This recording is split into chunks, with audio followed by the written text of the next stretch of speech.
Welcome to an episode of Inner Work Guides, Alchemical Gnosis, Yoga of the West. I'm your host, John H. Reed III. Let's get to it.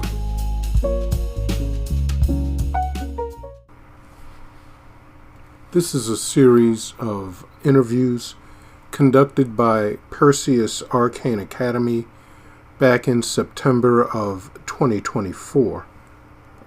They asked some questions and I recorded my responses, and I've turned them into a series of recordings for the podcast. Enjoy. This is recording number 8, Other. The question is, I originally discovered you from Rawn Clarks documents from many years ago. Do the Franz Bardon teachings have any influence on your work? The short answer is yes. Bardon's teachings play a role in the lessons, especially the magic of food, air, and water. As to food, many people do not realize that alchemical products are a sort of Eucharist. Each liquid product could be considered an extremely concentrated and powerful fluid condenser. Just as the lesson material is based on a graduated presentation of information, the use of alchemical products can be utilized in a graduated manner, being an order of magnitude higher with each new product. So it would start with, say, plant extracts, then a plant tincture, then plant essence, plant stone, what we call a plant resurrection tincture, and then the oil of minerals or crystals and the oil of metals.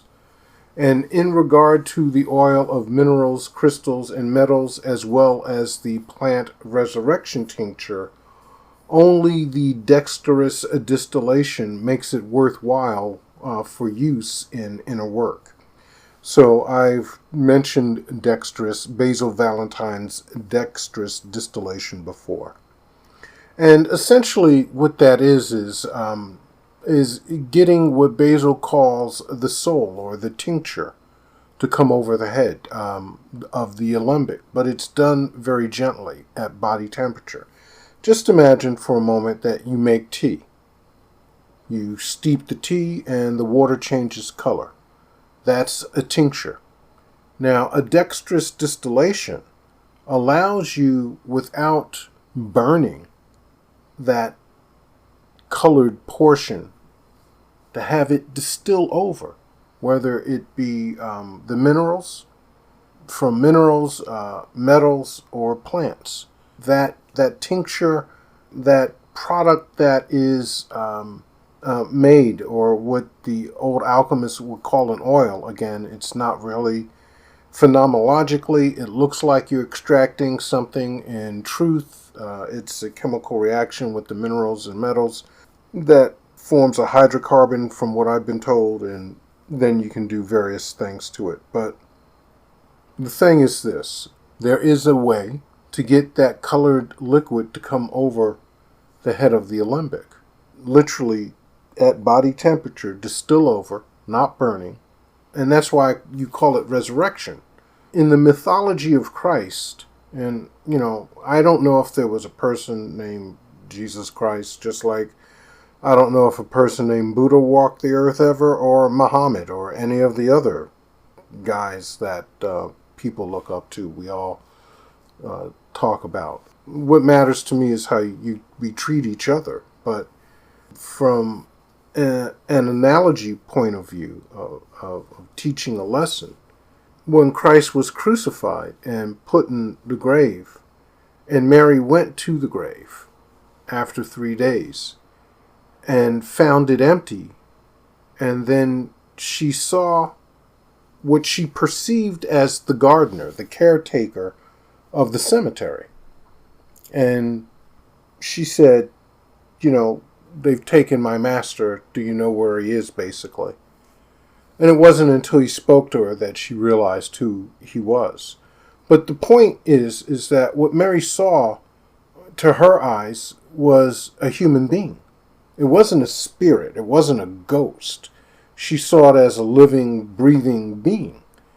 That's what the resurrection is that the body, the soul, the color.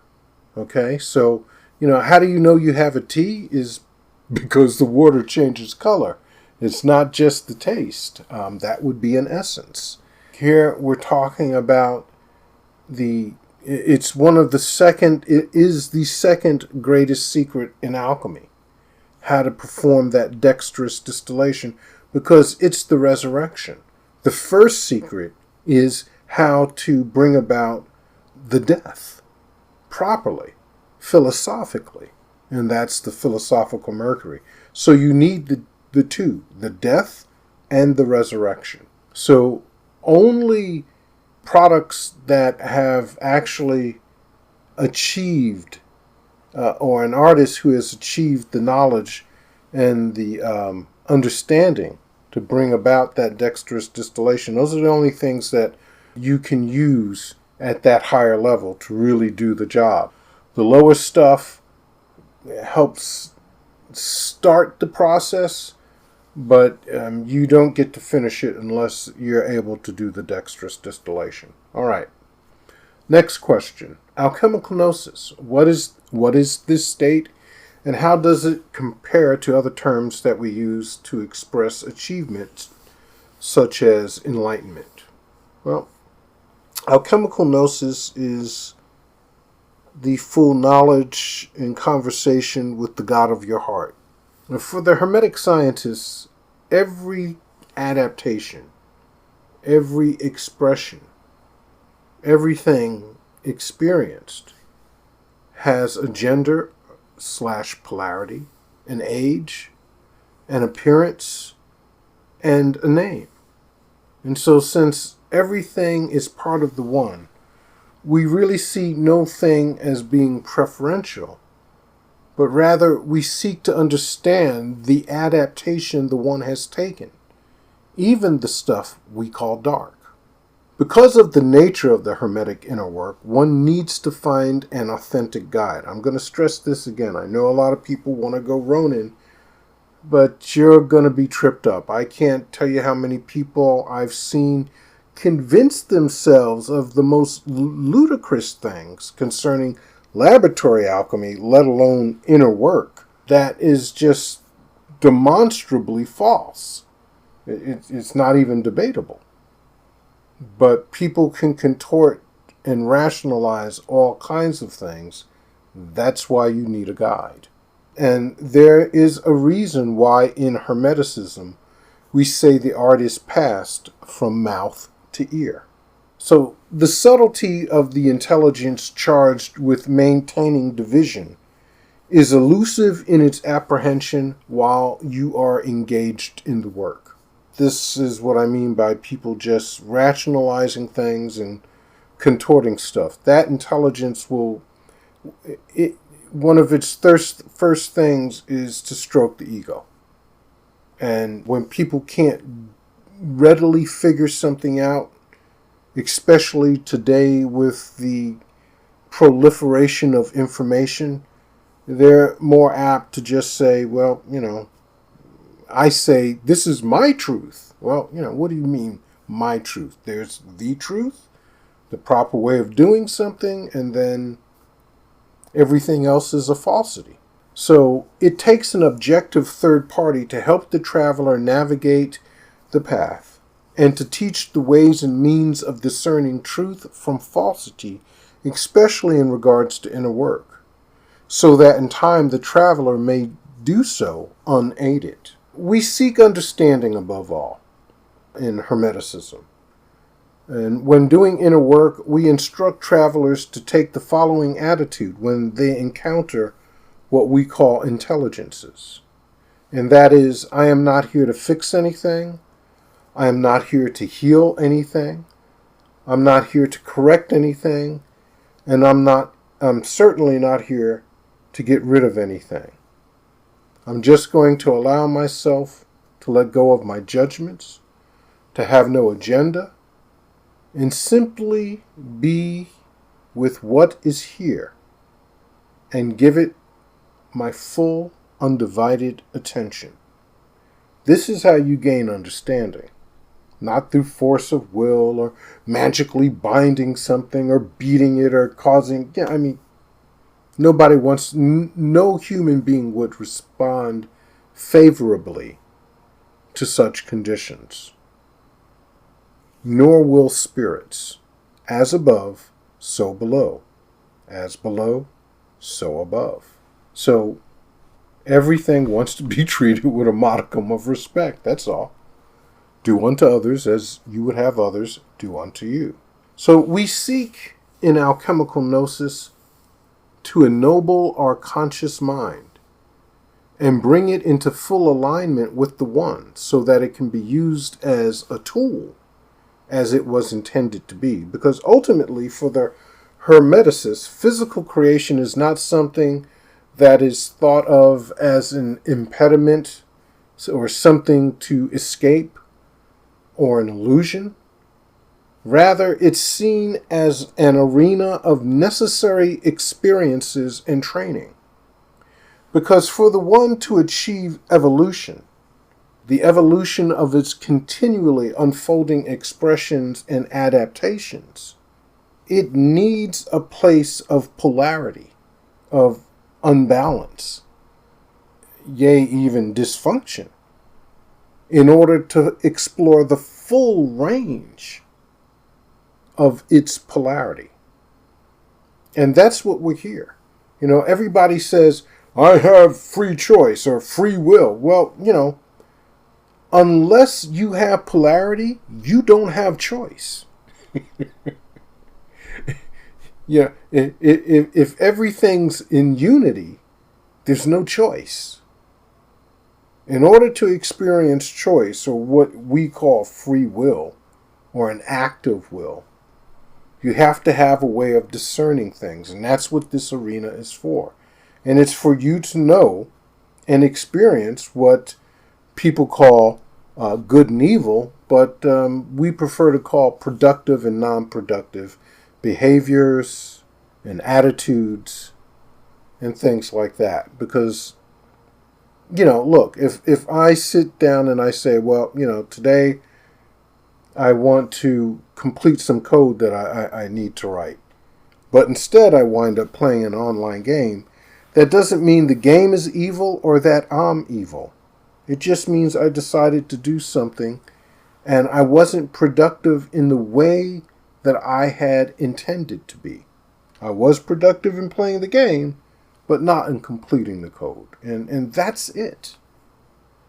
Deliver me from evil and from good. I simply want to experience the full milieu of life. I'm going to experience everything that the God of my heart has intended for me anyway. So, why step into it in fear? A person cannot become whole by cutting off their digits. And shadow is just repression. It's ignorance, what we're unaware of. But the thing is, a shadow can only be created by a light source being shown and something being there that we don't understand. Something that seems to be blocking the transmission of light.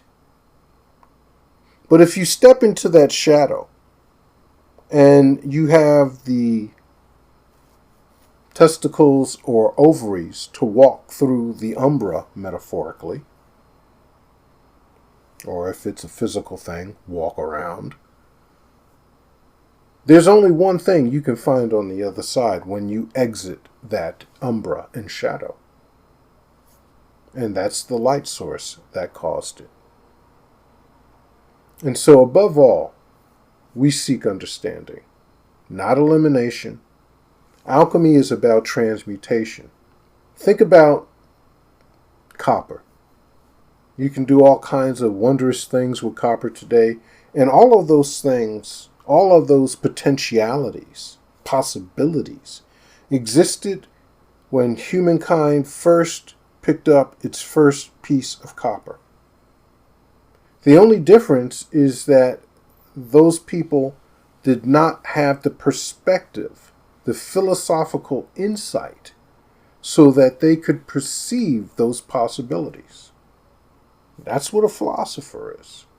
All right, well, thank you for your time, and that concludes the recording. Thank you for listening to this episode of Inner Work Guide's Alchemical Gnosis, Yoga of the West. Don't forget to follow or subscribe. Visit our website at www.innergarden.org. For more information about Hermetic training in practical laboratory alchemy or inner work, write to info@innergarden.org.